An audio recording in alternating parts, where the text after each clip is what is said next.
बहुत प्राचीन समय की बात है। एक आर्षि थे, वाजश्रव। उन्होंने एक यज्ञ किया जिसमें उन्होंने अपनी सारी संपत्ति दान करने का संकल्प लिया। लेकिन उन्होंने दान में बूढ़ी और कमजोर गायें दीं, जो किसी काम की नहीं थीं। उनका पुत्र नचिकेता केवल एक बालक था, परंतु बहुत बुद्धिमान।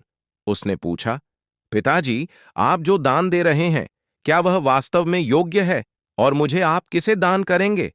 पिता को क्रोध आ गया और उन्होंने कहा, मैं तुझे मृत्यु को दे दूंगा। नचिकेता ने यह बात गंभीरता से ली और यमराज के लोक की ओर चल पड़ा।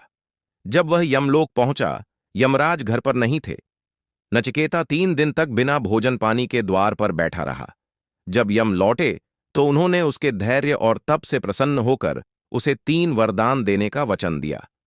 पहला वरदान, जब मैं घर लौटूं, मेरे पिता मुझे प्रेम से स्वीकार करें। यमराज ने स्वीकार किया। दूसरा वरदान, मुझे वह अग्निविद्या बताइए जिससे स्वर्ग प्राप्त होता है। यमराज ने अग्निविद्या सिखाई। तीसरा वरदान, मरणोपरांत क्या होता है? आत्मा अमर है या मृत्यु के बाद सब कुछ समाप्त?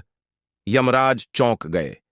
उन्होंने नचिकेता को बहुत से भोग विलास और लंबी उम्र का प्रस्ताव दिया, लेकिन नचिकेता अडिग रहा। ये सब नश्वर हैं, मुझे केवल सत्य चाहिए, आत्मा का ज्ञान।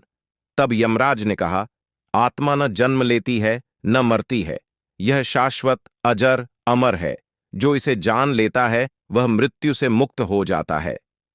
सीख, यह कथा हमें सिखाती है कि सच्चा ज्ञान, धैर्य और आत्मा की खोज से ही मोक्ष मिलता है।